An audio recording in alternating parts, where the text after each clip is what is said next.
Hello, guardians of the blind and travelers in time. As always, I am your humble bard, and I welcome you to Podcasts from the Twilight World, the first podcast solely dedicated to God's gift to music, Blind Guardian. Today we are blessed by the presence of the exemplar of percussion for Zero Fault and Lucifer heritage, the fabled Hans-Peter Frey. Hello. HP, welcome. When we get started here, I just wanted to ask, when did you first decide to be a drummer? Because you're a multi-instrumentalist, right? When did you first start the drums? Oh well, that's already when I was a kid so far, a very young kid.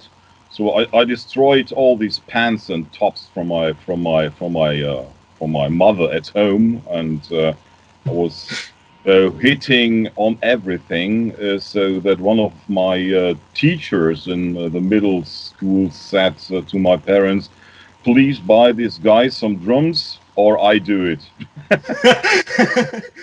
What did your parents think when you graduated to drums? A little louder, I'd imagine, than pots and pans, eh? I think they were quite happy about that. So because my mom is a musician as well, she was playing piano very good. She was a semi-professional piano player, and so she was a bit proud. So that I started to start with music, but at the same time, when I was starting with the drums, I had to play piano as well and some flute, and that was quite boring, especially flute.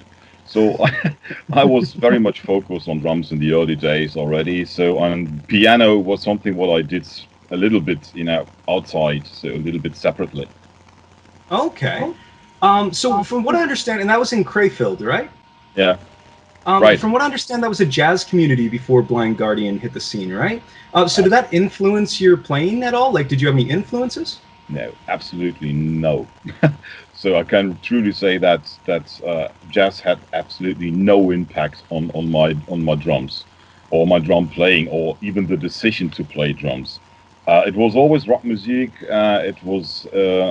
There was a little bit of a 70s rock scene in Krefeld and the surrounding area, and I was very much focused on that already in the very early days. So jazz now becomes more interesting when I'm growing up, when I'm getting older. But in the early days, absolutely no, just rock. Just rock, eh? And nothing wrong with that. Nothing wrong with that. So who were your early drummers then? Like, were you more a Pert guy? Did you like Kiss? What were you into? Since I'm a Queen fan since I'm 8 years old, it was of course Roger Taylor, and I was also a big ELO fan, Electric Light Orchestra. So it was Beck Bevan, which was another drummer which I really liked, and it was Cozy Powell. So it was one of those early Rainbow and Michael Schenker group recordings live from Budokan, etc., which gave me a lot of influence. I was very much influenced by them because Cozy was one of the first who played really double bass, and I was really fixed to play these double bass things. And so, of course, Cozy Powell and of course Ian Pace, or Ian Pacey, how we ever pronounce that, and there are so many. But Roger Taylor, I guess, is first. Okay. Oh yeah, so you kind of got a wide variety there too, right? Because you've got like the Queen stuff with a lot of progression in it too, up to ELO and stuff like that. So that's kind of cool. Yeah. So now, as I understand it too, growing up, you and Hansi were schoolmates, right? We were, yeah. We were not in the same class, but we were on the same. How to say that? Same level. So that we are different classes from the same level, and he was in another class, and. Yes, from the very from the very beginning. So we spent 6 years together on the same school, and then we split. He did something different, and I did something different as well. But that was before. It was right before, and it was after Lucifer's heritage. So, that's the historical background, or let's say the real history behind Lucifer's heritage and Blind Guardian. Some say so, and some say a different story. My story is that after school, although Hansi and I was in the same class, in the same school, we didn't have too much. We didn't spend too much time together. So he was very much focused on football, and he has nothing in mind with music so far. So when I was already playing in some different bands, etc., etc., and then I left this school and went to another school, and there I met Markus Dirk, which he was the first guitarist of Lucifer's Heritage. Of course. And he knew a guy called Andrew or Andre Olbrich, and they were friends. So we met the first time in Andre's rehearsal cellar, and we decided to do something together. There was nothing planned about making a band or starting a band, whatever. So we played a couple of songs together, and there was then we made a demo tape, which was and the band the band first name was Zero Fault. Right. Yeah, but to be honest, there were many faults we made. Oh man, I like that. Yeah. And I have the tape somewhere here, but that was my next question, because I read that you had done a demo. Now, so I know that there's a little bit of history, like, so with Andre. Hansi and Andre had some problems starting. I know that Marcus jokes about him and Andre having troubles when they started. Did you ever have any like confrontation, any fist fights with Marcus? Never. No. No. I mean, it was. We were 17 years old or so. Yeah, 17. Okay. And of course, I mean. There was not really. I mean, it was just for fun. There was not really a serious background behind. So of course, from time to time, you're in trouble and you have different meanings or whatever. But no, there was no really fights or trouble or something like that. Never. Even when I split the first time, there was no trouble at all. So it was just because of other dynamics. So you guys always clicked right away.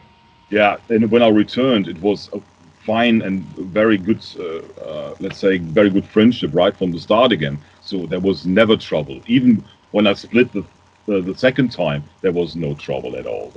Everything was fine. Yeah. That's so awesome. Yeah.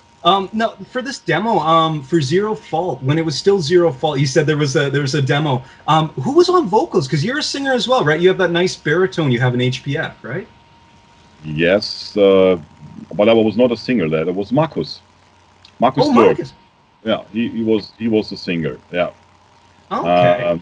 And he was already singing. He was also singing one song on the first Lucifer's Heritage demo. Really? Yeah. Which is what I need to check. Sorry. Symphony of Doom, right? Or Symphonies of Doom, right? I've got the original cassette here. Oh. And the song he was singing was Symphonies of Doom. Wow. Yeah. The middle part he was singing. So as you can see here, I don't know if you is it clear enough to see? Oh yeah. Oh definitely. Yeah. Okay. Okay. Wow. So, yeah. So that was the first demo, which was the inlay. Yeah.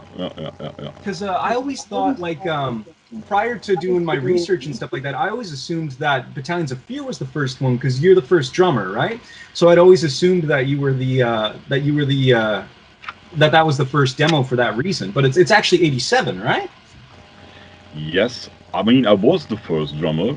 Oh yeah, yes. No question. But then I split so I quit the first time. So and then Tobin came into the band, and Tobin was the first.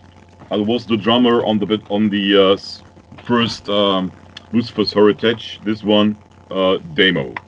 Right. But on the Zero Fault demo, I was the drummer, of course, and so it was always there was a kind of changing between Toman and myself. So I guess it was 1, 2, or even 3 times from 84 to 88 when we changed. So he came in, or I was out, he came in, he was out, I came in, and then I was out and he came back. So it was, a So you could funny effectively change. say there were two drummers at one point in Lucifer's heritage, eh? No, that was never the case. No. Oh, that's cool. No, and of course, one thing I've always kind of wondered too, because it was Zero Faults beforehand. What was the reason for the first name change, like from Zero Fault to Lucifer's Heritage, and is there kind of a story behind that? Yeah, Zero Fault was kind of, I would say, more hard rock. It has nothing to do with heavy metal. And then after we did the first demo with Zero Fault, there was a gap, and we didn't want to do that what everybody else was doing as well in Krefeld. So, and then Hansi came in first time because he was a classmate from Andre's school. Okay. So he entered the first time the rehearsal room, and I said, "Hey, Hansi, what the hell are you doing here?" He said, "I don't know. It should be an opportunity that I play bass or guitar or even do some singing." And I was very funny about that because he was a football player. Yeah, for me, he has absolutely nothing in mind with music. Okay, but he had this attitude right from the beginning, and I mean, he was good in bass playing, so he really could play the bass well. And then he started to sing, and there was something in his vocals which were reminding us a little bit into Kai Hansen, Halloween, etc. Yeah. Yeah. So and said, hey, when we do this hard rock stuff, maybe we can do something different. So and maybe we can go a little bit harder. And Andre, he was very much focused on Merciful Fate and Anthrax, Overkill, and all these Testament. I guess they were starting at the time as well. And this power metal, or not really power metal, more this speed metal thing. And so we decided to play the things faster, or wrote new songs and played them faster.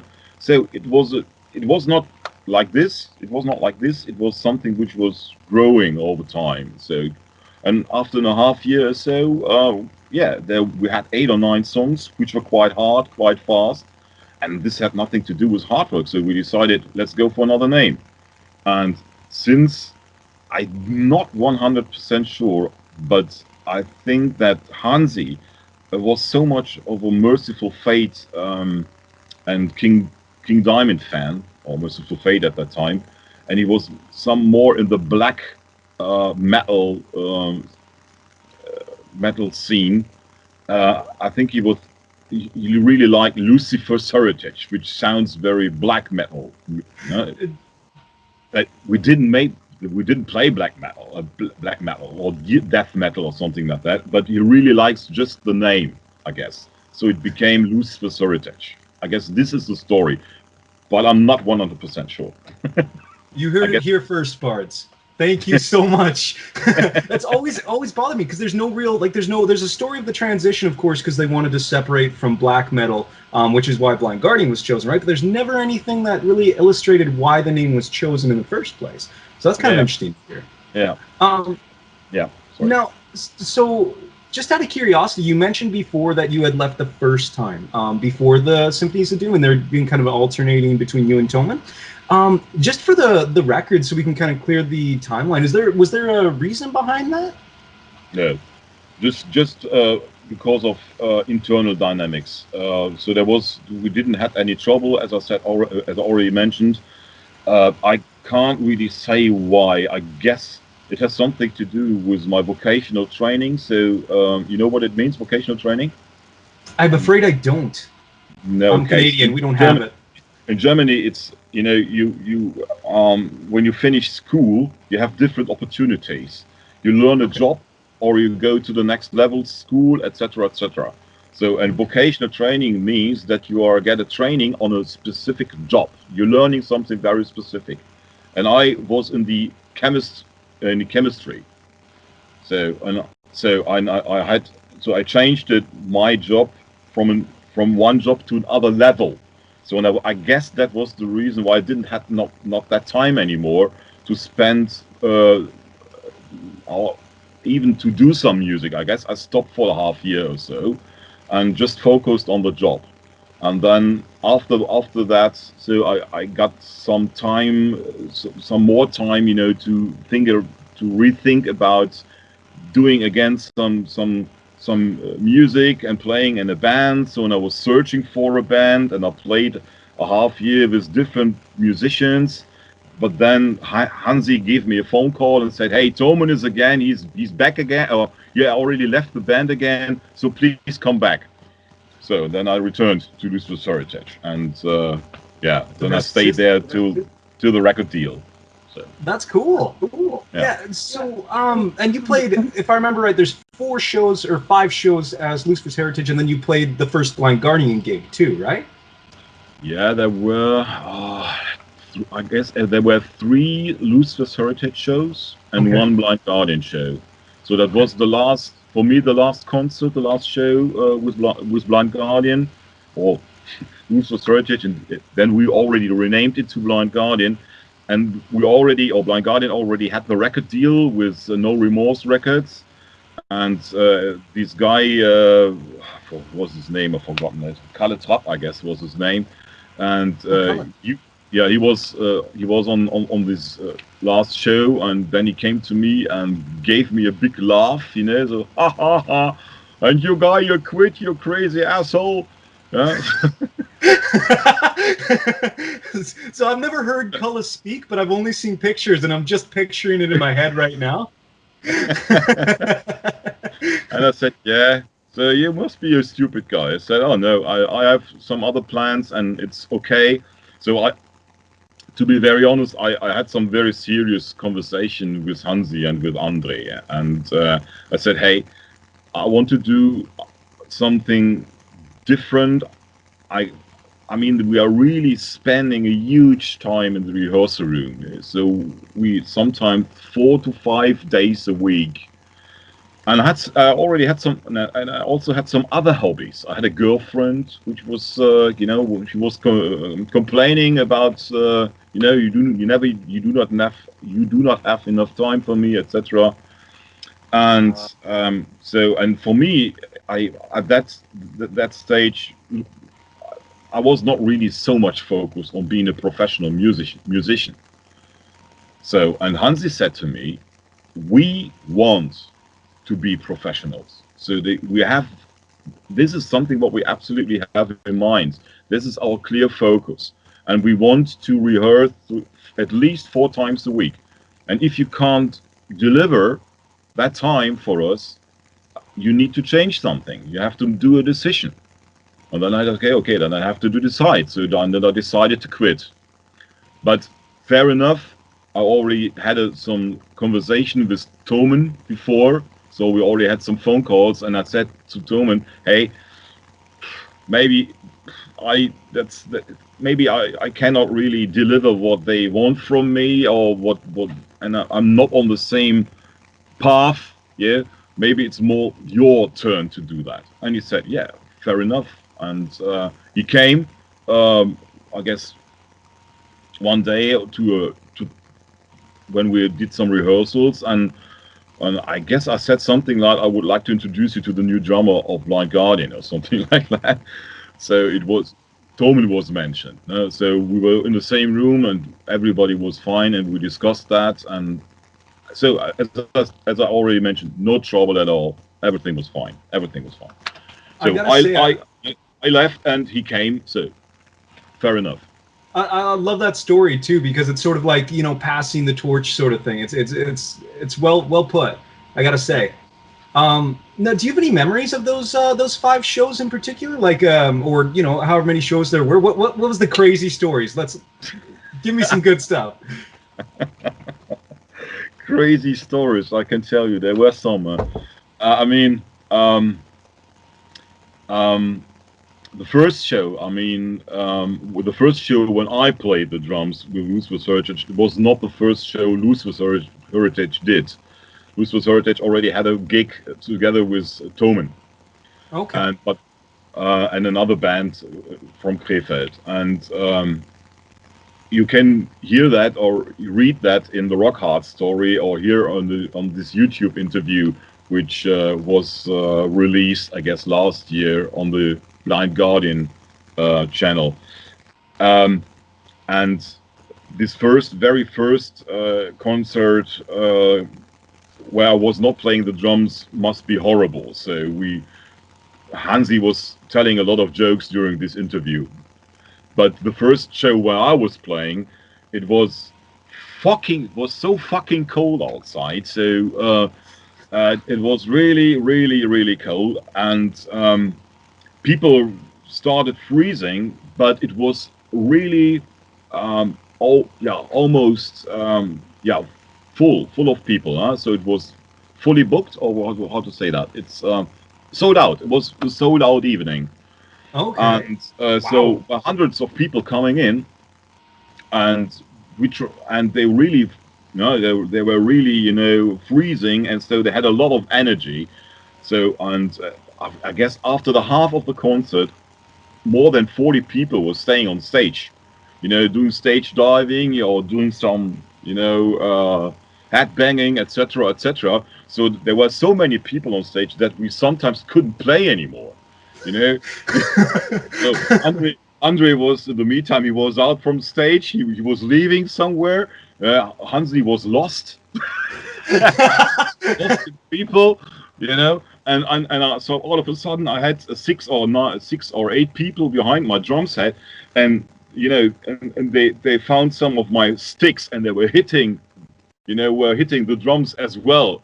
So it was really, it was totally crazy. Huh? Everybody was a little bit drunk, I guess, and it was a very nice concert. But although it was very chaotic, I would say, the press was very, very, very positive. So the local press was writing really, really positive about that, and it said, well, a very nice evening, very enthusiastic. People had fun at all. The music was very, very, what they said, a typical German word. So even only German can tell something like that.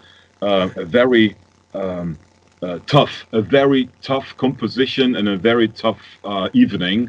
With some very good lyrics and very strong musicians. Wow! So it was like the first write-up. Yeah, I guess I have the newspaper, the story of the newspaper article somewhere here in my background somewhere. I gotta say, I like the vinyl collection over in the corner myself. Okay.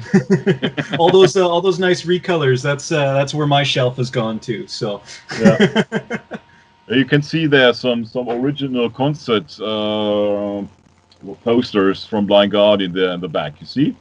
I do, the yellow and the red one, right? Yeah, right. You see? Oh wow! What I wouldn't give to be at one of those, hey? And on the left-hand side over there, you can see a very nice picture from our 25th anniversary show or meeting we had in Krefeld. You see that over there? I can. That's beautiful. You can? Some handsome fellas over there, huh? Yeah, right. I like it. Good. So, you guys are obviously the shows were doing really well and renowned. But I think bards like myself too. The other thing that was infamous about that time, aside from that, like aggressive sort of, how well you guys were being received and how much you changed music, was the drinking. We've heard lots of stories about the wild drinking days of Blind Guardian, but everyone seems to shy away from them. Do you have anything to add on that? I mean, we always that means everybody was probably drinking a little bit too much in those days. I mean, the time when I was in the band, I would say we didn't have too much of beer, because we were very much concentrated on the rehearsals. But afterwards, I mean, so usually we stopped rehearsal at 10 p.m., 10:30 p.m. or something like that. And then we went into a heavy metal bar in Krefeld downtown.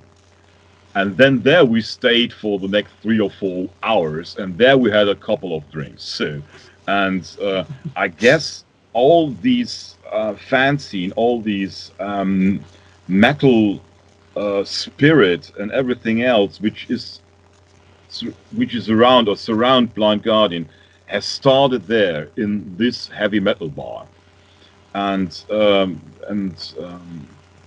name of the bar was Make Up. I never will forget that. So, and there were friendships born in this heavy metal bar, which are still today intact, and we're still meeting people. And maybe you have heard about the Metal Piranhas Krefeld Heavy Metal Club. Maybe you heard about that? I think I've come across it, but I don't actually know any great detail about it. Yeah, the Metal Piranhas Krefeld was born there in this heavy metal bar by Lucifer's Heritage and Blind Guardian fans in 1986, I would say. And that early? Yeah. So that means now it's existing for more than 20. Yeah, next year we have anniversary 25 years, I guess. And more than, I guess, I'm not sure. I guess more than 350 people are in this heavy metal club, if you want. And so we have our own T-shirts, etc., and doing our own concerts. Markus Siepen is playing the guitar in the Metal Piranhas All-Star Band, for instance. Really? Yeah. Oh, even from that far back? Yeah. No, they started with that, I guess, 10 years ago or so, and so they decided to do a Metal Piranhas All-Star Band with changing members, but Markus is most of the time, when he has time, he's in the band as well. Yeah. Wow, that's so cool. Yeah. So who was the craziest at that time? Were you all wild men, or was there someone who really stood out as doing the craziest stunts at that time? I guess the drummer is always the craziest. Good answer. Yeah, I think so. No, to be honest, I guess Andre and Hansi, they were really crazy people. Yeah, I think so. And always good for a joke. And I mean, me as well. Markus was always a little bit more, let's say he was not. Yeah, he was more a silent guy. Yeah, okay. He still is. He still is more the silent guy, I guess. So that he was a little bit more in the background, but he was, he was not really. What to say that he was a silent guy. Let's keep. We'll leave it at that. I'll cut it right there. Yeah. He had his fun in the background. He was always involved. He was always in the group, and so he always had some fun, but he was not really active attending. Let's say it this way. he was wise, eh? The sage advice, right? Yeah, exactly. Yeah. So before we get into like the individual track by tracks, I was curious a couple questions about the recording of Battalions of Fear. I was curious, how long did it take to actually get the demo recorded? 1 weekend. 1 weekend. 1 weekend, yes. I recorded or played the drums within, I guess, a Friday night, something about 4 to 5 hours or so. Okay. So works quite well. So there were no big mistakes. It was more or less every time first take, and so I was finished already on the first day. Yes, so after 4 or 5 hours. Next day, on the Saturday, we were recording rhythm guitar and bass, and also started with some vocals. And on a Sunday, there was rest of the vocals, and Andre took at least a couple of hours for I don't know, maybe 5, 6, 8, 9 hours. I'm not sure about that, for the solos. and Okay. then it was done. We're Now, finished. if I remember right, in the insert of that, I don't have the tape because, of course, it and Symphonies of Doom, although you have them, are incredibly hard to come across. Yeah. But as I understand it, in the listing of the credits, Christoph and Andre are both listed as the lead guitar. Did they switch off at any point? Christoph was at least in the studio only focused on rhythm guitar. So all the lead guitars were played by Andre. Okay. Yeah. So maybe just a misprint on the inner sleeve, eh? Well, I need to check. I have it here somewhere. Oh, if I could reach through the screen. So that's where is it? Here. Huh? So that it's kind of clear. Huh? It's pretty clear. Yeah, it's pretty clear. Yeah. So, the other side. Okay. So, and there you can see that I was a co-writer here of what is it? Battalions of Fear and Trial by the Archon. So it was never mentioned again on any other album, but you can see. You betcha.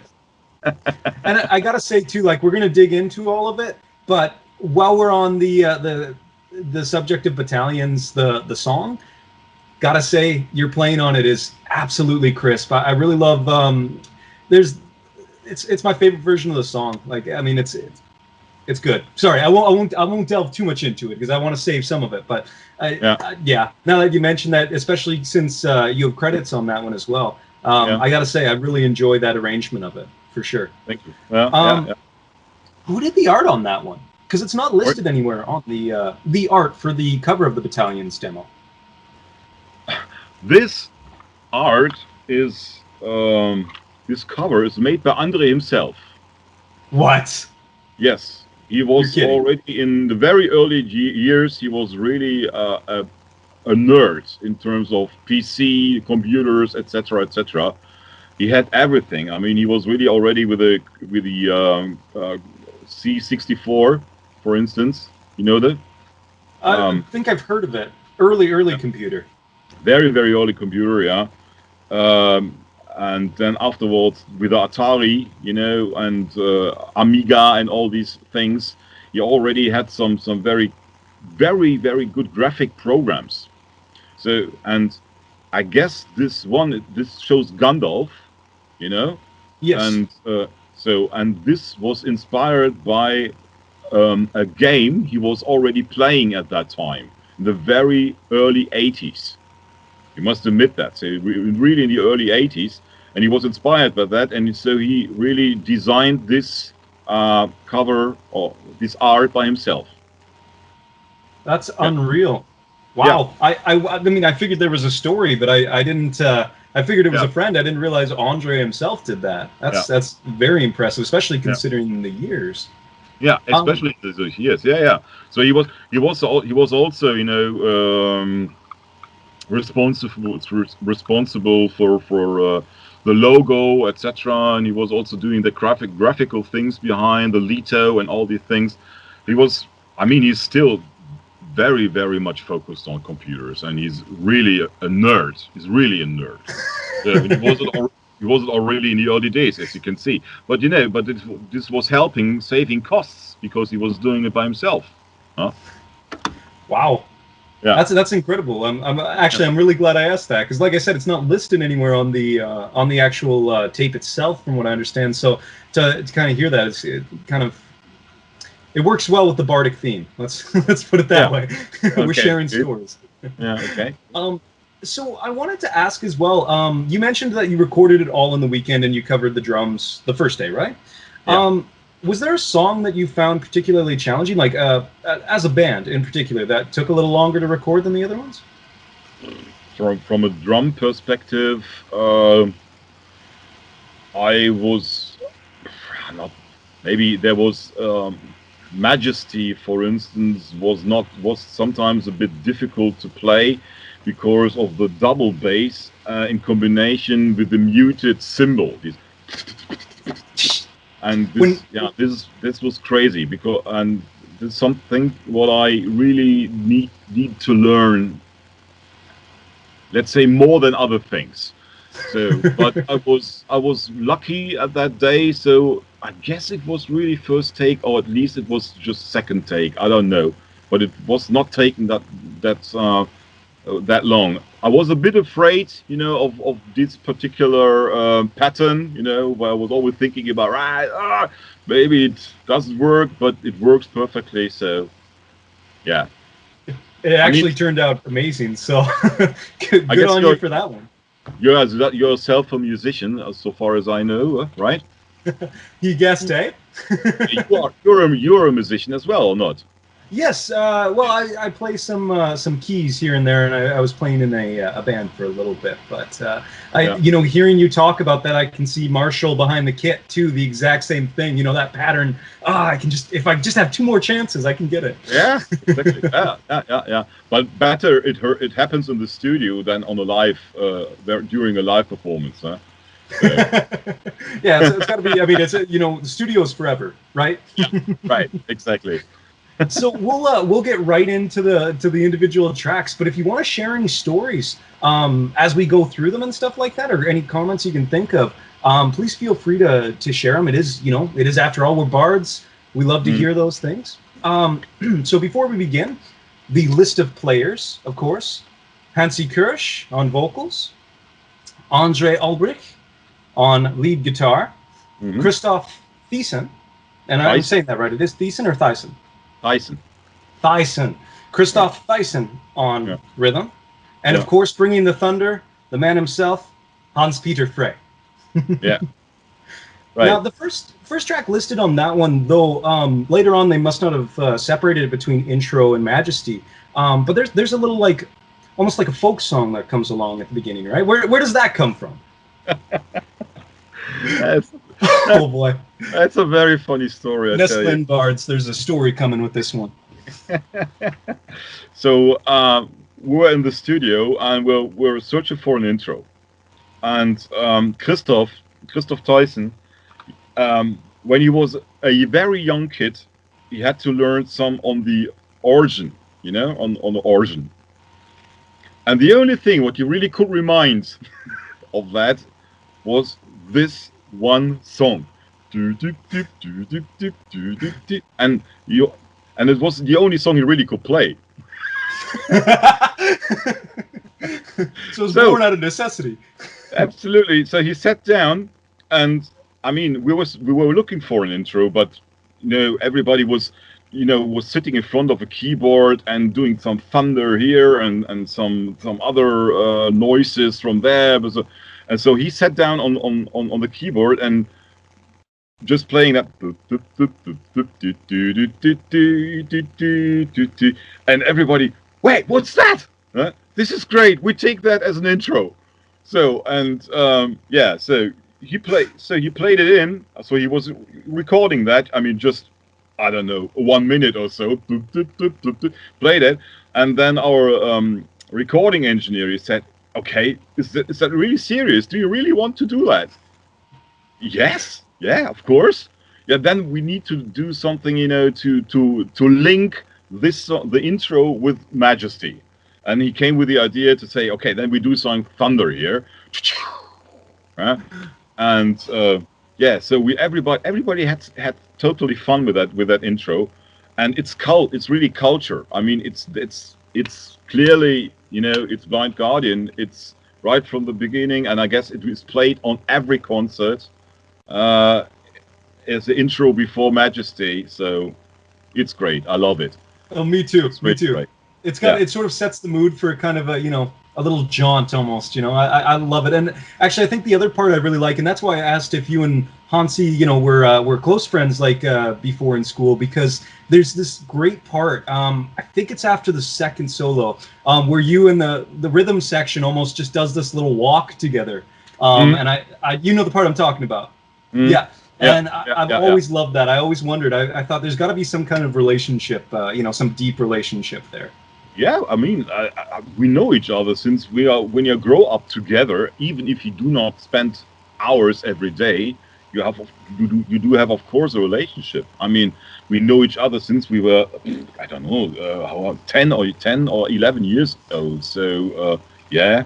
But as I said already, or as I mentioned already, not from the music perspective. Mm. It it came later. Now, with the later arrangement of it, I almost, and I'm not sure if this is right, but it almost sounds, at least the intro, anyways, almost sounds like a bit faster in this version. Is that right, or is the tempo the same in both versions? No, I guess it's faster. On the demo, it's faster. Yeah, that's just. I mean, at that time, we the demo was not recorded with a click track, Okay. while the Battalions of Fear album was recorded with a click track. So, and this is the difference. Oh, okay. All right. So that's why it's got that kind of raw sound to it. Okay. Yeah, I really, that's definitely one of my favorite versions of that song for sure. I gotta say, very, very awesome. And of course, the second track on the album, we were just talking about it. The Trial of the Archon, and I wanted to ask you: was this song around during the Zero Faults? Were there any of those early songs that made it through? I can't remember so far. No, I don't think so. I don't think so. There were, I guess, on the first demo on the first Lucifer's Heritage demo, the title track Lucifer's Heritage. I guess this was already something what we have played as Zero Fault, but I'm not 100% sure. Okay. It's too long ago. Too much drinks, too much alcohol. You were one of the elect four, right? I mean, it comes with the territory, we'll say. Yeah.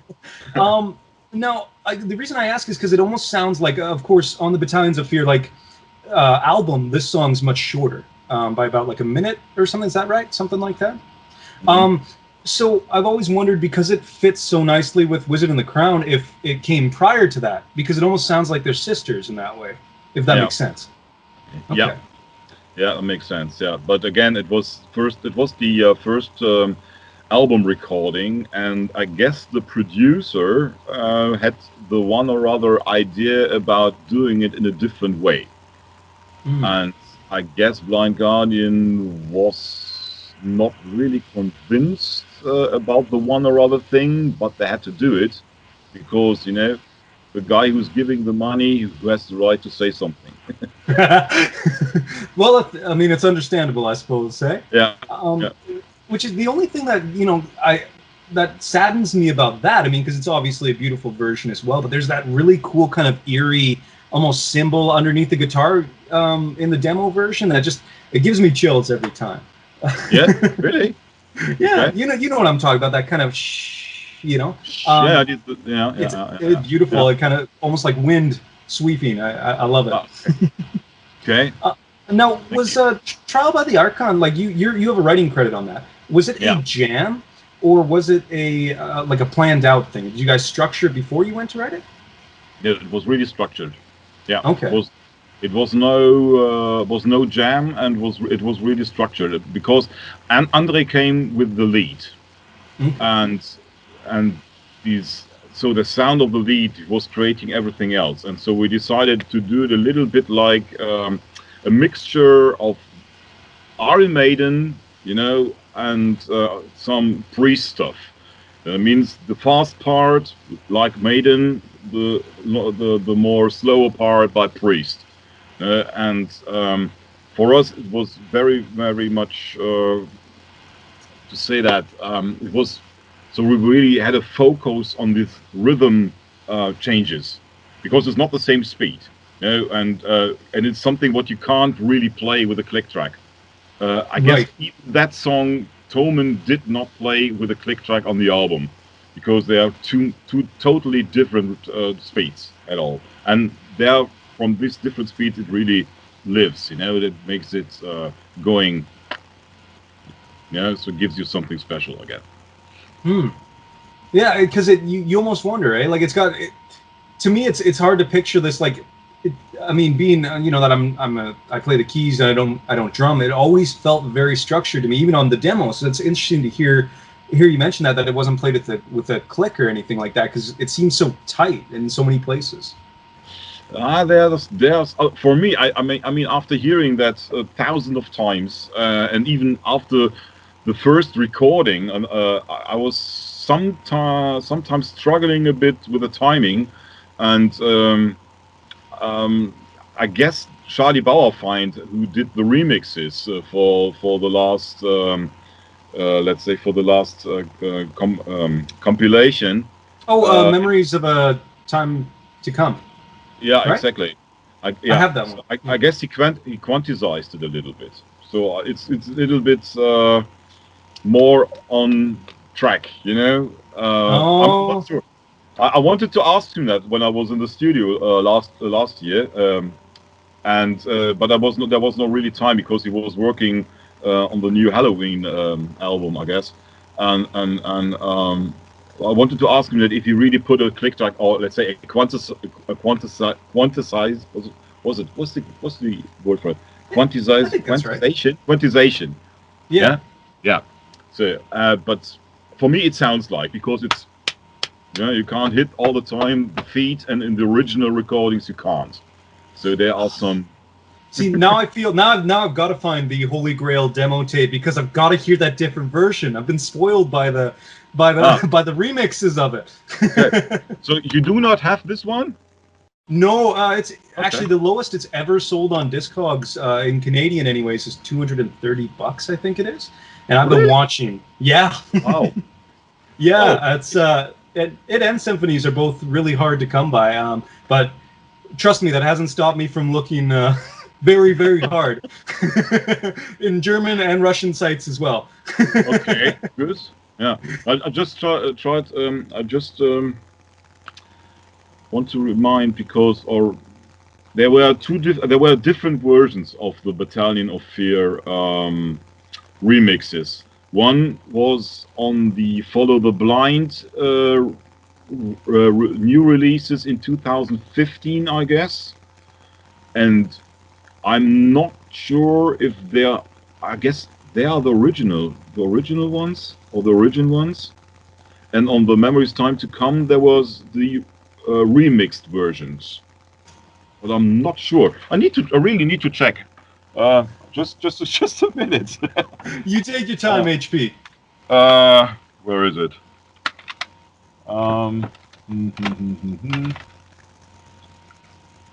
No. Yeah, there are the remixed versions as well. I'm afraid. See, there you go. Now, my bank account cries thanks to you, HP. I've got a live concert here from 1987. Really? Yeah. No, there was a tape of something like that I remember. Is that the same? Yeah. Okay. It's digitalized. Yeah. Okay. Yeah. I have them all here, but where's the? It's something what even not many people are knowing, that I'm playing here the drums as well on the Battalions of Fear album.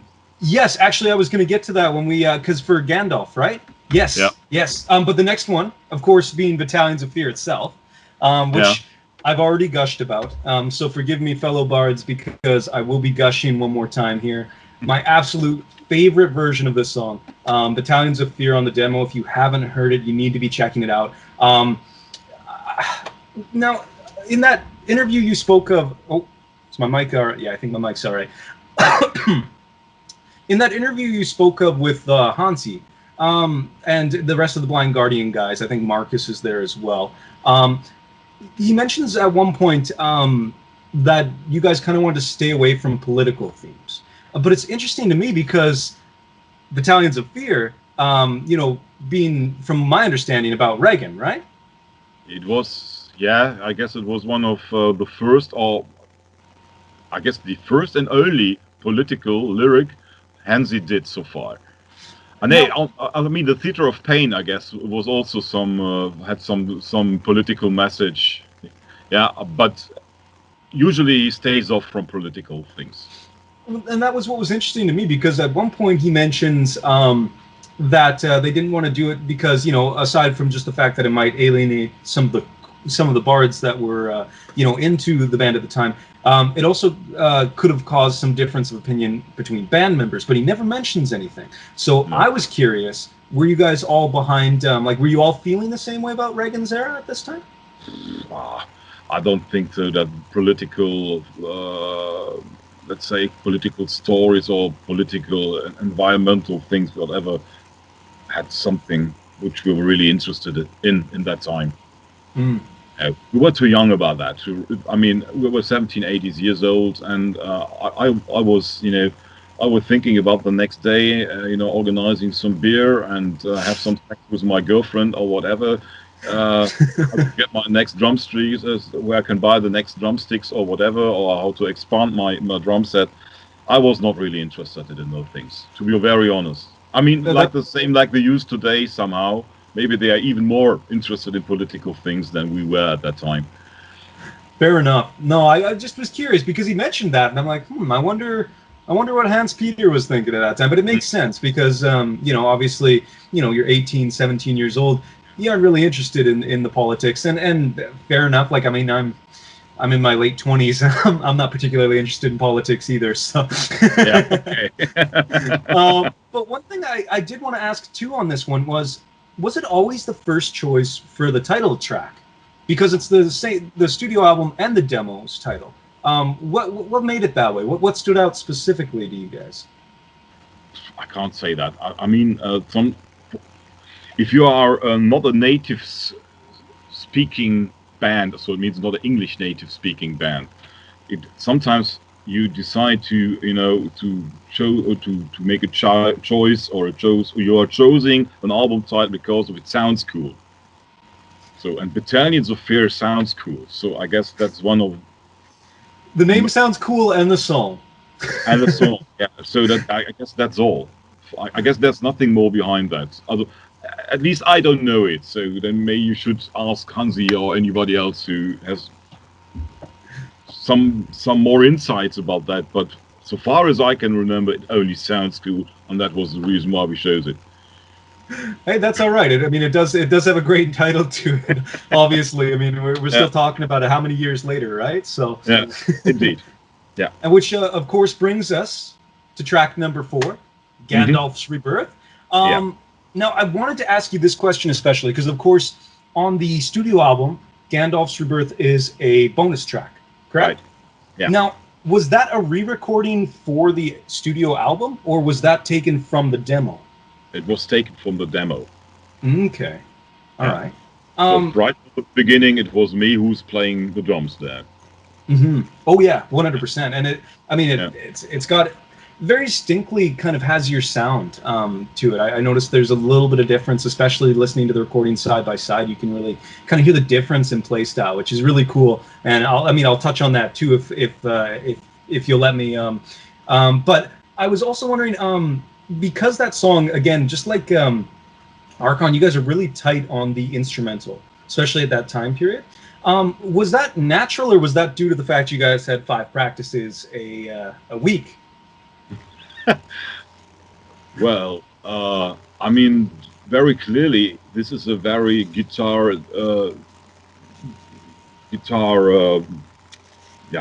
playing or guitar focused song. So, and I guess, so far as I can remember, Andre was practicing on this typical Van Halen thing. These.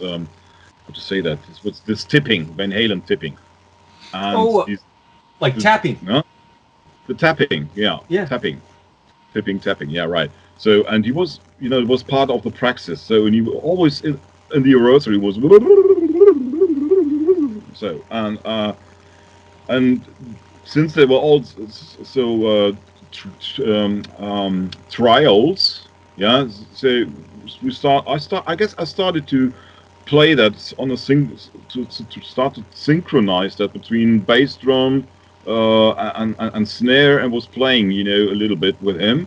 And then, I mean, so far as I remember, we stopped and he said, okay, this is a typical bass chords line, just have to go, I don't know, F, G, E, whatever, D, and just try to do something there. And so it was born within an hour or so. And Really? then, yeah, it was very, very quick. But then we played it again and again. So it was a real, it was not a real, it came out of a session, but what it was a real song. It was a real composition. So we had a clear start and we had a clear end. So which is always good, you know, to have at least whenever You want it. everybody ends at the same time, you know. No, so it was part of the setting list, and we played it we played it live as well. So yeah. Well, It was not a filler or so. It was a composition for the demo. Well, it really, you know, speaking, of course, as a fan, you know, a bard, and I'm sure a lot of them will agree with me, it really kind of takes you on a journey. Like, so I've always wondered, I know that now, generally it starts with the music and then the lyrics. Was the lyrics, or at least the atmosphere, kind of a factor when the song was being written? Ooh.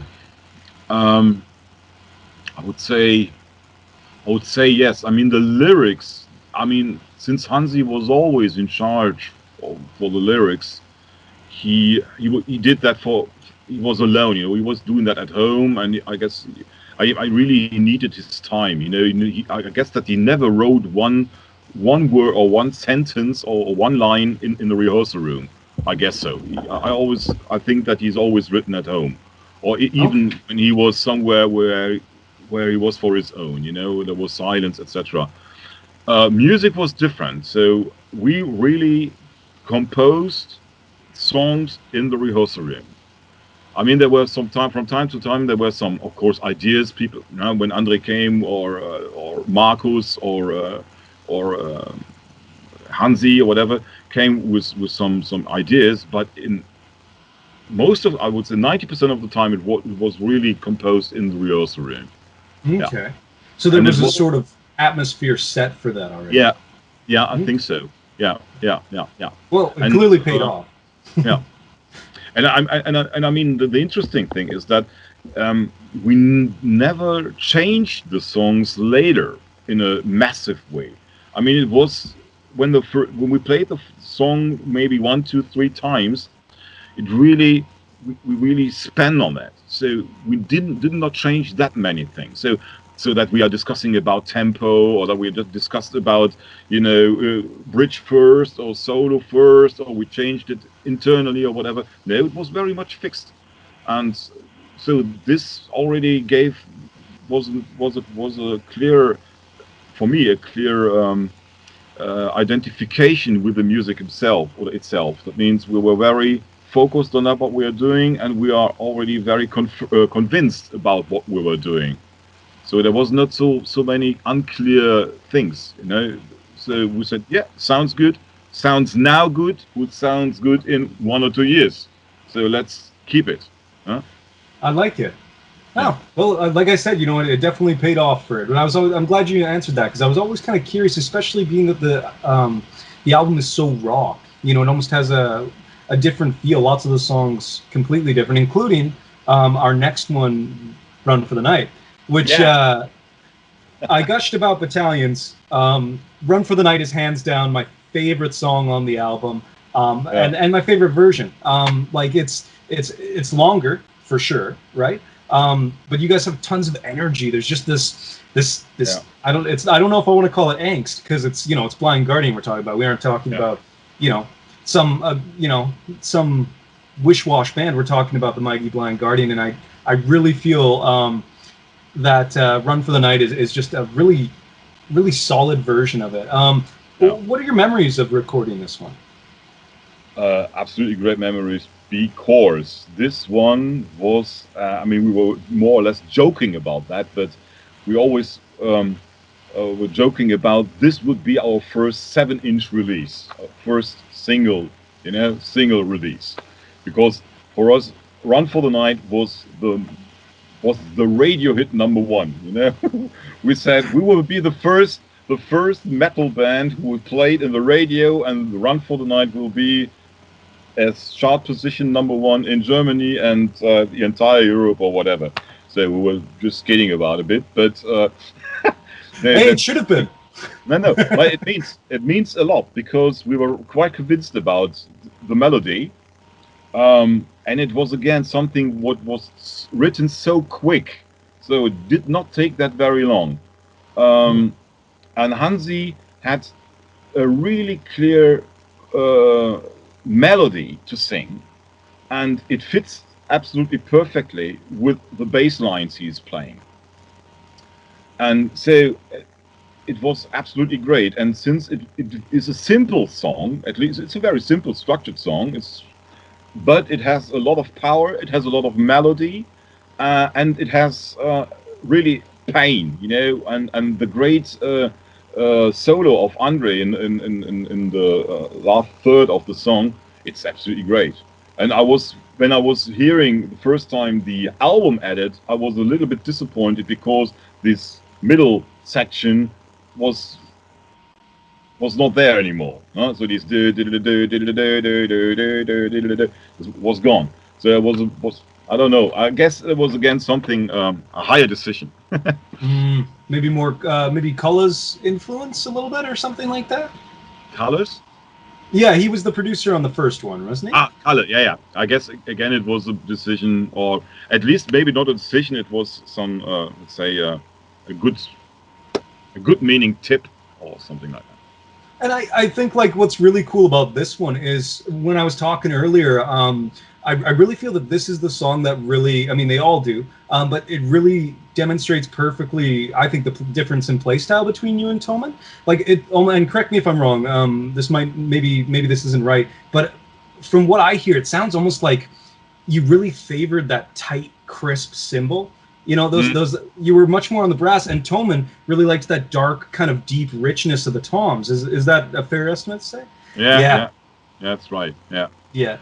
But, and this kind of sound probably has not really changed over the last 30 years when I'm doing drum recordings. I really like this crispy, clear sound, and I'm not a big friend of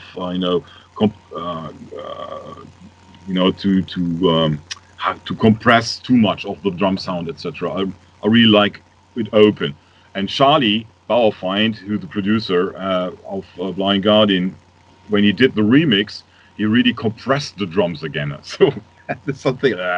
Well, he did a great job. I mean, there were the original tapes, and they were really mastered from the original tapes. That means Andre has bought them somehow, I don't know, 25 years ago from the studio, and he stored the master tapes somewhere. No, not the master tapes. Even the mixtape he stored somewhere. So Charlie was able to master or to make a remix and a master from the original tapes. So it's not just a pure, taking the cassette or anything, doing some digital master and try to remaster the master. So it's really taken the original quarter inches tapes and separated them track by track and remixed them. So that's the reason why it sounds totally different than the original one.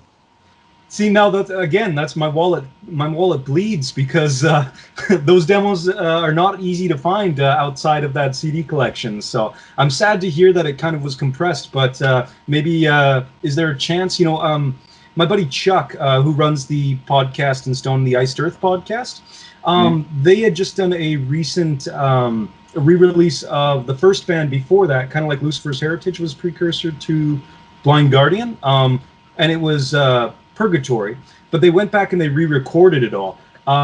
Do you think, I mean, like we did get the Memories from a Time to Come, but do you think there's a chance that we might see Symphony of Doom and Battalions of Fear on another release or a re-recording of it? I don't know. It depends maybe on what the fans want. So I mean, when there's a clear wishing or whatever that the fans really want to do, or they want Blind Guardian to do that, I mean, I have nothing against that. So why not?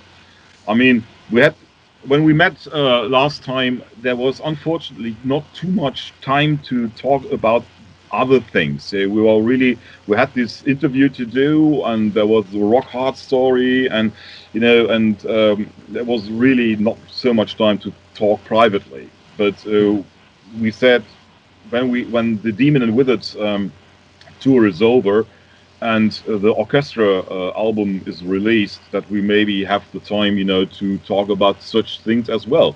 And if there's the demand, I mean, when the really fans they want it, I Hansi, Andre, no, why not? Marcus, Frederick, we're begging you. Yeah. As Bards, we'd love another re-release of that. I'd love to hear it on a vinyl format. So there's our contribution from at least this channel. Okay. I give it back to the band. Yeah. Thank you. Yeah. Now moving. So you were playing until '88. Is that right? Yeah. Right. And you left to pursue chemistry at that point. Is that correct? Yes. Then I started to study chemistry. Yeah. Okay. So that's when the vocational was. No, that was after. Okay. That's the later one. So the vocational was early. Therefore, you need to understand the German school and job training system. So it's quite difficult. So maybe it's boring for the people. Well, I totally get what you mean. I'm sorry. But my question for you is, after that point, when did you discover that you still had this desire to create music? Yeah. Again.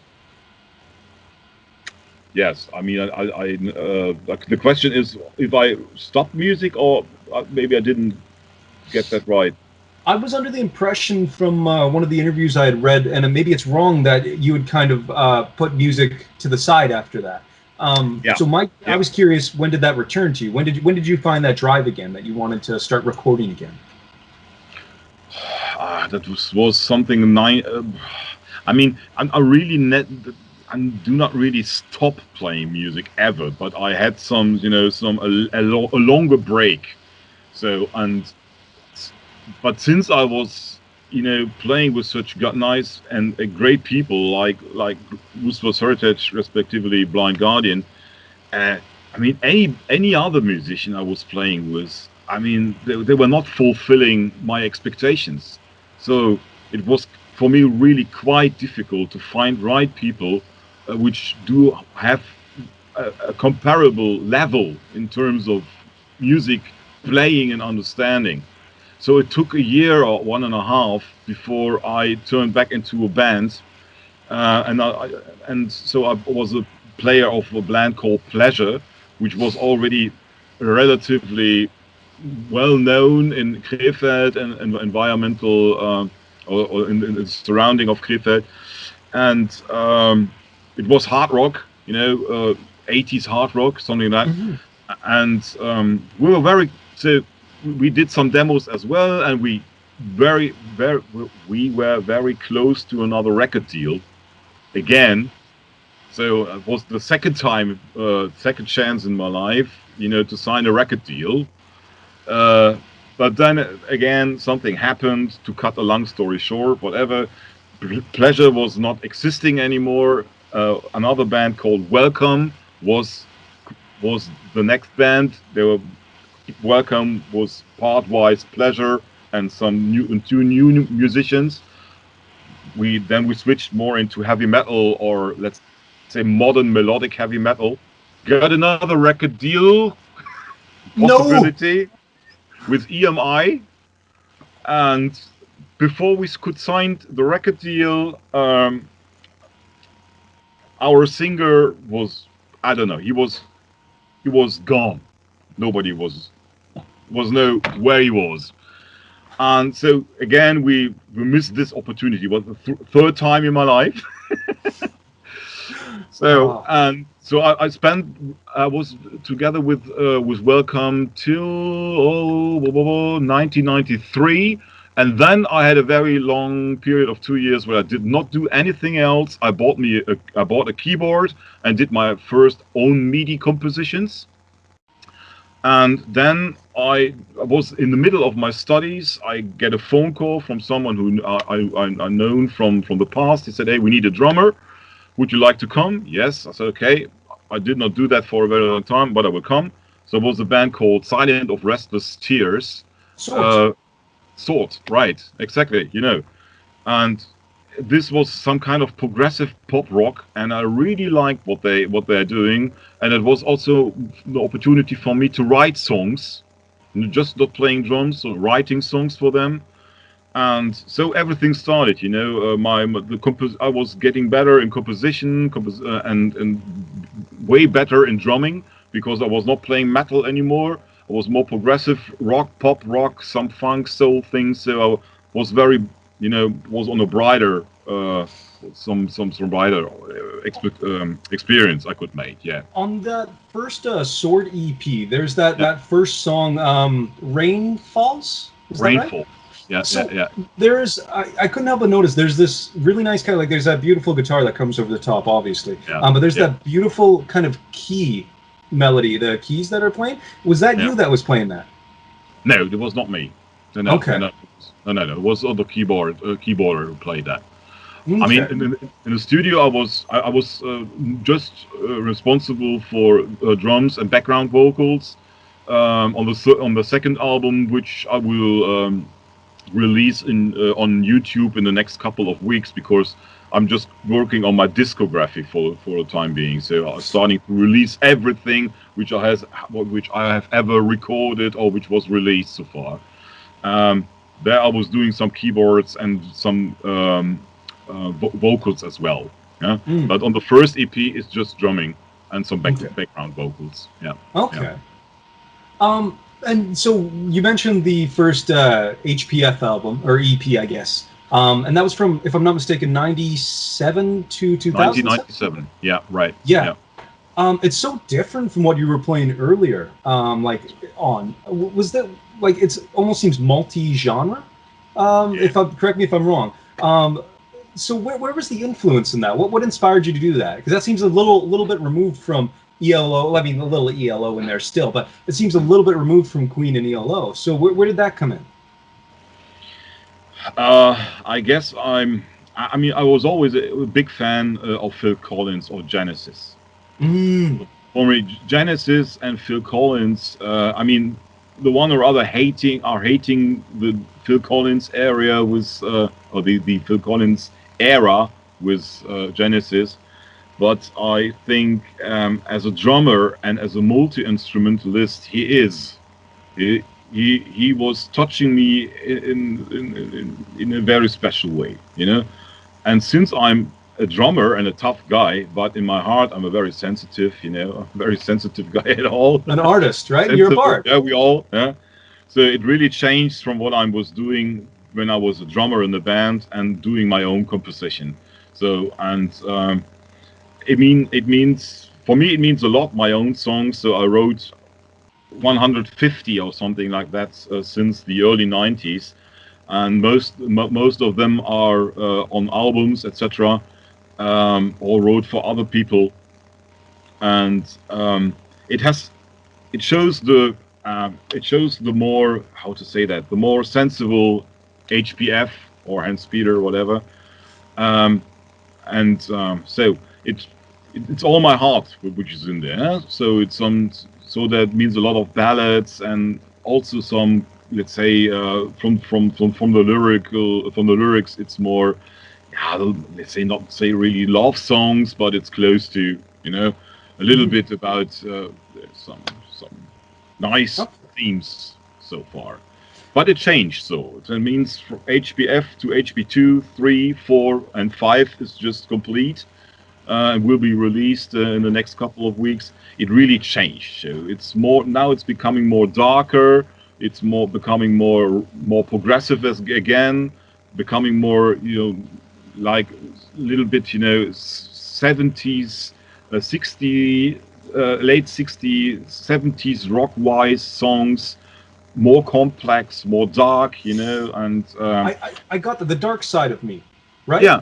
That's one of the new ones off, and it's Black Horizon, right? Right. Yeah. That's the last one.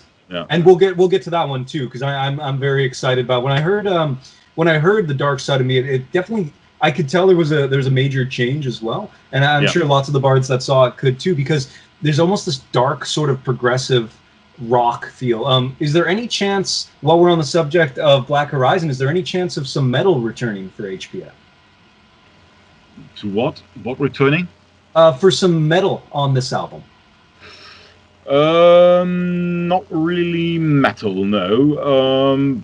I mean, they are darker, as I already mentioned, and they are more rocky.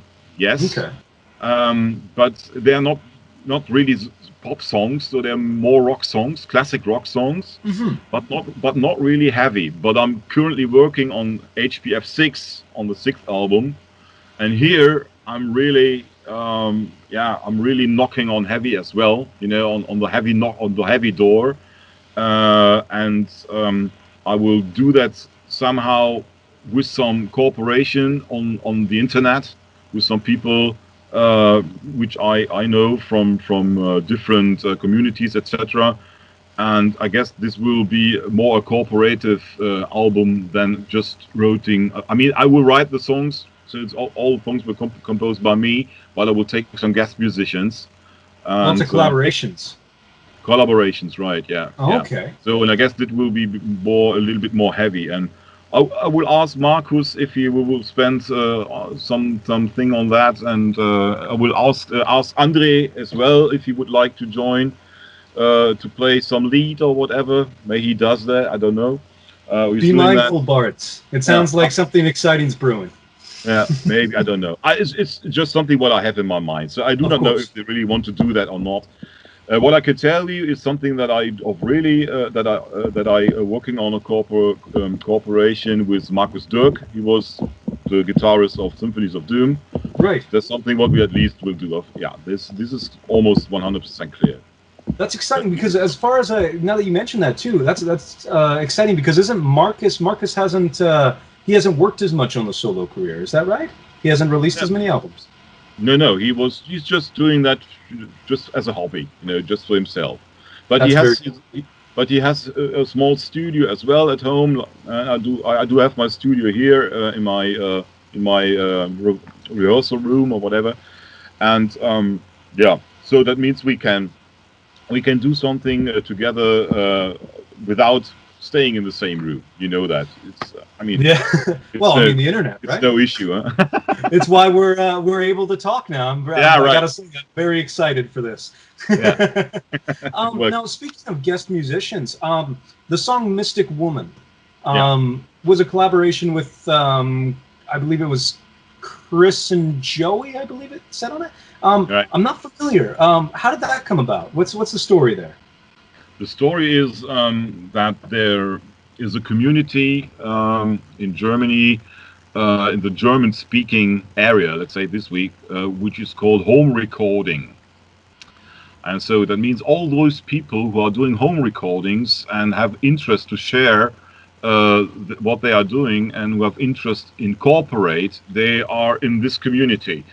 So, and I had this song, which I have wrote, Mystic Woman, and I wrote that on an organ. So that means the first part, or let's say the rough version, was that the guitars were played with a keyboard.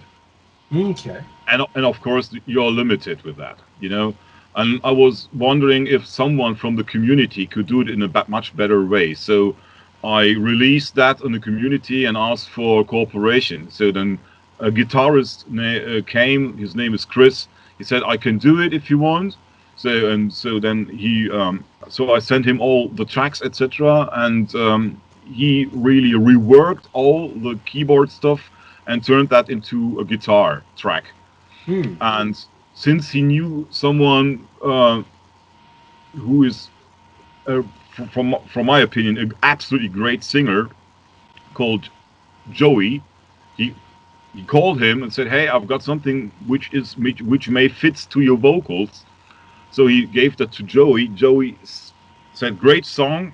He wrote the lyrics and he sang everything by himself. So it has nothing to do with me. So it's just his melody, his composition, and so the song was done. So on there, you can see if there's a cooperation. the more heavy side from HPF is turning out. I Because like then, it. yeah, and yeah. I speak for, I hope I'm not speaking for the Bards, but I personally, I liked that angle you guys sort of did. Now, question on like writing a song like Mystic Woman, doing the arrangement for that. You mentioned there was a little keys and stuff like that that kind of gave way to that melody, but how does that differ from, and I'm going to butcher this title, so forgive me, how does that differ from, say, like Wama Hey Jabba off the first EP? How does composing? Did I said it wrong? You're laughing. I can tell. No. Kwuma, no. Kwuma Hey Jabba means nothing. It just sounds African. That's all. It has absolutely no meaning. Okay, I was like, oh, I'm gonna butcher this one. So there you have it, Bards. It's not entirely my terrible pronunciation. No problem. Well, I mean, as you're a musician as well, so you know how the thing's working out sometimes. Mystic Woman was really arranged from A to Z, really from the beginning to the end, without having the guitars. It was just the keyboard and the bass and the drums, no voices, nothing else. But it was already completely finished. So there only what the other guys had to do was just the overdubs, the overdubs. Okay? Just, eh? Yeah. Kuma Hey Jabba was a MIDI composition, so I wrote that on as a MIDI file, and put some drums on top. Just some overdubs with drums. That drums and voices were overdubbed, and all these other things were coming from the keyboard as a MIDI composition. No, do you say MIDI as well? MIDI? I like it. MIDI. Okay, good. MIDI's a good description for it. I like it. It's very very meaty. It's got a lot to it. Yeah. Now off the second one, your second EP, there's that song. I think it's From Heaven 1 and 2, or it's 2 parts, right? It almost has a classical sort of feel. So of course, being a Blind Guardian Bard, I'd be remiss if I didn't ask: is there a chance of a orchestral HPF album in the future as well? I was thinking about that, to be honest, because my wife, she's playing in a philharmonic orchestra. Oh, really? She's playing the first violin there, and since I've already started to compose some orchestral things, but they are just patterns. It's not really complete. But I said to myself, when Blind Guardian can take 25 years, before they release the orchestral album, I take at least another 20 years before. No, but yeah, seriously, yes, I really think about that, because this is a really good orchestra. So they are not really professionals, so they're more or less hobby musicians, but quite good. And I'm working on some stuff, and I already wrote some orchestral stuff. If you check my YouTube channel, there's a song called Sunset Overture, for instance, which is 100% orchestra. And and I have done 2 or 3 other pieces already in the past, which I have to find somewhere on my old MIDI files somewhere. Okay. And that's the chore, right? Yeah, I will find it somehow. No, but seriously, yes, I absolutely thinking about that. Yeah. That's exciting. Yeah, and I already talked to Andre. I guess it was 1 year ago, and I said to him, "Hey, if Blind Guardian would ever have, or if ever have interest in cooperation, maybe with me in this particular."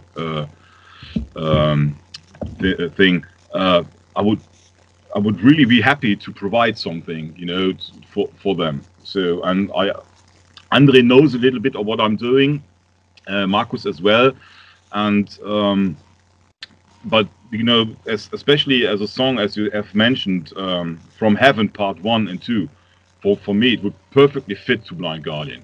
Mm.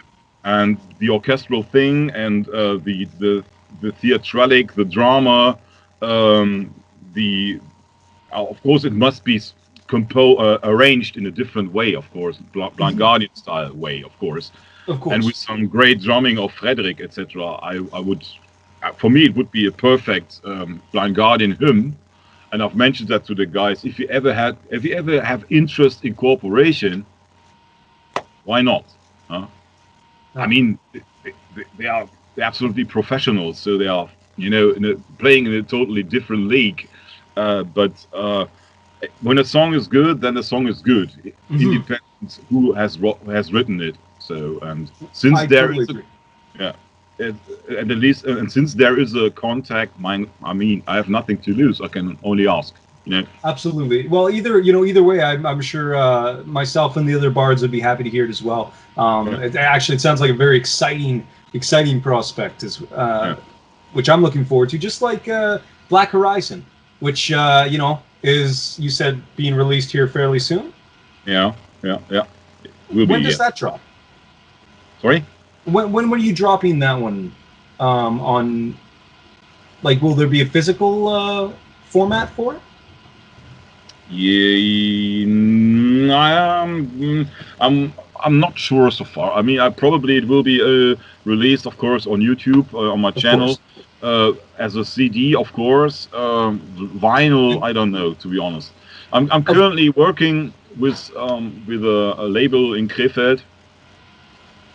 Working is not the right word. We are in contact. I'm in contact with a label in Krefeld called Tonzonen Records, and I everybody who listens to this podcast and has some who really likes stoner rock or classical rock or crowd rock, or should have listened to this label, Tonzonen, Tonzonen Records in Krefeld. They're really a small label, but they have such huge bands like Space Lords, etc., under contract. You should Really. listen to it. Really should listen. It's really a great label, and I'm in contact with a label owner, and maybe there is an opportunity that some of the songs which are fitting to this label will be released there. There's something what we were in the very, very, very, very first, yeah, beginning of discussing that as an opportunity. How about That's something exciting. what I, yeah. And of course, Bards, look down in the description below. I will be throwing down a link to Hans-Peter's YouTube channel, Yes, and we'll also throw a link in as well, because this sounds like a pretty cool yeah, label as well. Maybe we'll have to throw it in the description so people can check them out, like you say. yeah, Okay. yeah. You should do that. Um, Great. so you said you're not so sure about the vinyl, but will there be a tour associated with Black Horizon? No. No, no. We I need we really, need some stuff for HPF coming down to North America here. We'd love to be hearing something from you. yeah. No, I stay in my studio and writing here my songs and try to find some good, let's say, guest musicians outside, or doing most of the things for myself. I've done so much of music over the 40, or let's say 30, 35 years, and I've cooperated so much with other people in bands, and it was not always funny, to be very honest. And at least my very last project, what I had, which was right, which was quite successful, again, was something where in the end people had trouble, or you have to live with people which do have other meanings, or do have some other whatever impressions, obsessions, whatever in the band. And it's not always like playing in Blind Guardian or Lucifer's Heritage or Pleasure or Welcome or Sword, where people really had some good mind setting and some good relationships and were friends. I had also some other experience, and I do not want to have that again. So I really want to spend on my own, do my thing. Hope that there are some people outside who like that, and that's all. Then I'm happy, you know. And if I really find a small label which will release my songs, especially on vinyl, because it's a pure vinyl label, then that would be great. So then I have everything what I want. And let me say one thing. Since we had this interview last year with Blind Guardian, and we had the 30 years anniversary, a lot of things have changed. I mean, the way that we are talking, and that people are interested in what I'm doing, has lot to do with the interview, and that people have started, you know, to think or have interest in people who played with Blind Guardian before and were some ex-members, etc. And so for me, it's absolutely a great honor to be part of this history. And if something like this happens today, and I have the opportunity to talk a little bit also about what the past and about the present and maybe about the future, then it's great. Which I would probably not have if this interview would not let in the way that. Sorry, if I had. No. I've lost the sentence. I've lost the sentence. So man. Well, I wanted to say, if due to this interview, people are much more interested in what I'm doing than it was before, and I'm very thankful or grateful about this opportunity, and it shows me again how the band, how Blind Guardian, how they work, you know, and how nice people they are, you know, and that they always have some space for others, that they always have big respect to other people, and that they are that they even give some ex-members like me some space, you know, to present themselves. And I think that says everything about the band, and this is exactly how it was in the past. So no bad words, always great people, and always great music. As fans, I think, like, especially, you know, as bards and stuff like that, you know, that's something that we always dream, you know, that the band is obviously going to be very nice in person and really good guys, and lots of times that's not the case, you know, especially when Fame gets into it. But it's so nice to hear from another member, you know, and an ex-member too, that the relationship there is so strong, and their kindness is genuine. You know, it's not just for the interviews. So I'm sure I speak for all the bards, and I say that you know, that's very. I'm very happy to hear that. I lost my sentence there too. Yeah, well, it's the truth. It's really There's nothing you can say more positive about these guys than what I already did. Yeah. And of course, given what you said earlier, it's safe to assume that you would be open to collabing with them again. But so I'd be remiss if I didn't ask, because of course. If anyone that knows Bards knows, you know, we love Blind Guardian, and we want another Blind Guardian festival. Yeah. Currently, there is a large petition reaching 400 signatures, which will also be in the link in the description down below. If anything like that did happen, would you be opposed to coming on and playing a couple, you know, the original arrangements of some of those pieces, or Gandalf's Rebirth or something like that? Yeah, if they would invite me, of course. Yeah, I had that a little bit in mind when Blind Guardian was headlining Wacken in 2016, because we decided to meet each other. So there was a meet and greet with Blind Guardian. So, and for unknown reason, I was absolutely not able to attend there. So I was not able to join this place. And so I was thinking about maybe there is let's say a small window of 10 minutes or so where I can join Blind Guardian when they're playing Majesty or so. Yeah. Which was they're playing at that evening as well, but there was absolutely no way to join to join them and to enter the stage, because Wacken was totally muddy.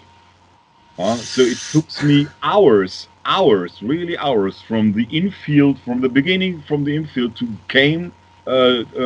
move to the meet and greet point. It was absolutely unable to come there. So you can imagine, I was really, how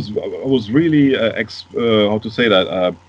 I was really excited. I really wanted to join them. I really wanted to be there.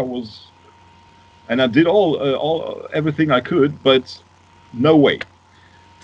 So if there will be a Blind Guardian festival again, and they would invite me, of course I would like to play the one or other song with them. Yeah. And I'm sure that's all we want to hear. We're very happy about that. Yeah. Thank you. And that pretty much covers everything I have. Do you have any messages you want to give to myself and the other bards out there? Oh, any message? I mean, your fans, or the fans of Blind Guardian, are probably one of the nicest fans, I would say, which are outside. Why I do say that? Because during the Wacken Festival in 2014, 15, and 16, where I was attending there, I was running there with my Lucifer Heritage T-shirt and with some Blind Guardian T-shirts, and I was so often people came to me, hey, nice T-shirt, where you got that? I'm an ex-member, etc., etc. And they, we had beautiful evenings with, hey, this is the ex-drummer of Blind Guardian, blah blah, and let's have some drinks, etc. I met hundreds of people who were obviously Blind Guardian fans, and they are so true and so nice and so friendly. And this fits 100% to the band and to the band, how they work and how they live their spirit. I think it's a great combination. Blind Guardian and the fans. It's a great combination, and it's probably also a little bit behind. So it means there's really something which is clearly stands for the success of the band. Without having, when you do not have such great fans in the back, you probably cannot be that kind of success. You cannot have this kind of success anymore. So you need strong fans and a strong band, good combination, and this Blind Guardian and the Bards. So it's great. There you have it, Bards. Hans-Peter, from the bottom of my heart, I want to thank you so much for coming on this small podcast. We're a small community, but we're so very thankful to have you on and talking with us. And I know myself, I'll be day one when I'll be watching for Black Horizon to drop. I know that many of the viewers will as well. We can't thank you enough. I have to thank you, because it was a very, very, very nice interview, and you were very nice prepared, even with those things which are from a solo career. So that was quite interesting that someone has taken the time to get some more impact or insights about about HPF and the solo side. Thank you very much for that. Hey, thank you. I gotta say, I did enjoy the journey through it. So. Okay, thank you. This closes another chapter on podcasts from the Twilight World. We'd like to thank all the Guardians who came and watched this video. If you liked what you saw, please like and subscribe below. And for now, let's leave it to the memories and kiss the wind goodbye.